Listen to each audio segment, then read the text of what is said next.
Hai, kembali lagi di SCP TV bareng Pamandial.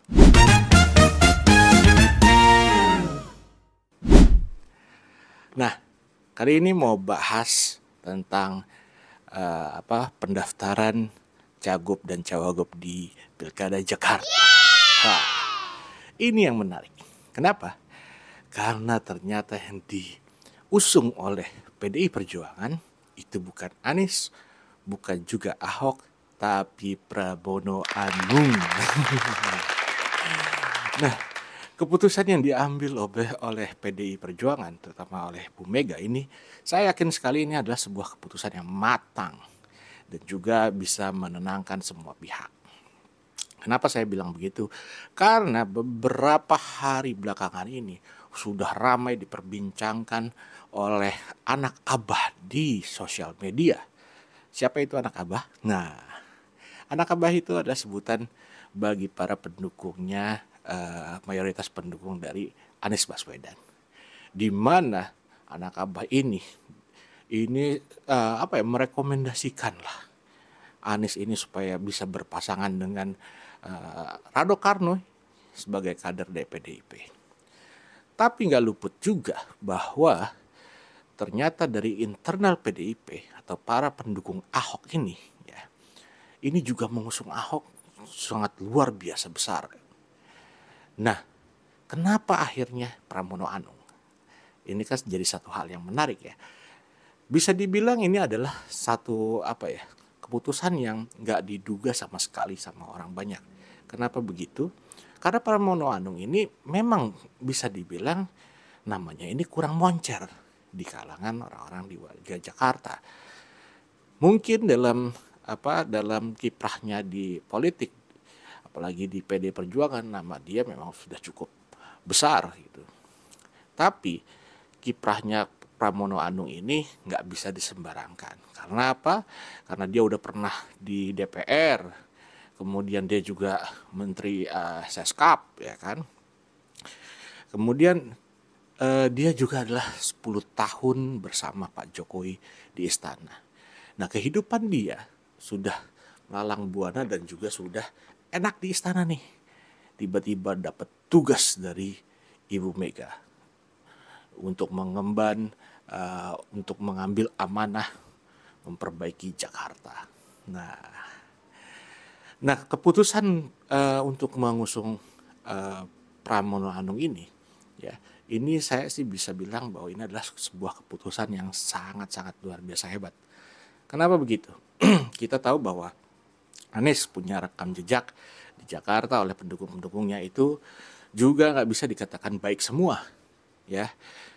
Karena apa? Karena banyak juga hal-hal yang kontroversial selama dia jadi gubernur itu dilakukan di Jakarta. Yang kedua, Ahok, banyak orang menilai dia itu melakukan penistaan agama. Walaupun ya buat saya sih itu bukan sebuah penistaan agama, gitu. Tapi nggak bisa dibilang bahwa dia bersih 100% untuk dalam pemilihan gubernur. Nah, untuk itu mungkin jadi pemikiran kita harus bisa ngambil orang yang memang nggak punya dosa di masa lalu, gitu. Dalam track recordnya, Rano Karno dan juga Pramono Anung ini nggak memiliki dosa di masa lalu. Jadi mereka ini adalah orang yang saya bilang tepat untuk diusung oleh PDI Perjuangan. Saya menilai bahwa Pramono Anung ini punya beberapa hal yang mungkin bisa mengerem nih, ya, mengerem dari cawe-cawe Pak Jokowi. Sudah banyak dibahas bahwa Pak Jokowi ini kemungkinan besar apabila Anies, ya, ataupun Ahok yang akan berlaga di Pilkada Jakarta, kemungkinan besar dia akan mencoba turun dan ikut serta untuk memenangkan rivalnya atau lawan politiknya. Tapi jika dipikir-pikir, apakah Pak Jokowi juga akan memenangkan Ridwan Kamil? Bisa jadi apabila yang naik itu adalah Anies atau Ahok, ya. Dan juga menurut saya Pak Jokowi ini nggak 100% sebenarnya demen sama Ridwan Kamil. Kenapa ya? Mungkin dianggap Ridwan Kamil ini sombong gitu ya, ataupun arogan. Tapi ini akan berkaitan dengan nanti gubernur yang akan menjabat setelah pemenangan pilkada ini. At least kita tahu bahwa ada pemberitaan apabila nanti Prabowo sudah menjadi presiden, dilantik menjadi presiden, Gibran ini akan menguasai dalam tanda kutip Jakarta. Nah, kalau misalkan Ridwan Kamil yang menang, mungkin akan lebih mudah mengontrolnya, ya enggak?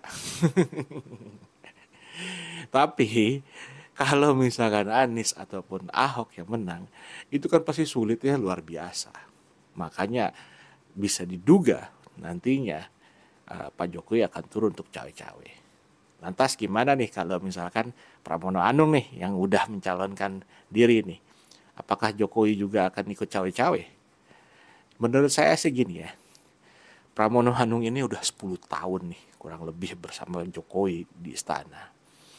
Mendampingi Jokowi, dia tahulah segala seluk-beluk kegiatannya Jokowi gitu. Dan saya juga yakin tahu dia bagaimana istilahnya pendistribusian atau rencana-rencana dia terhadap pilkada ini.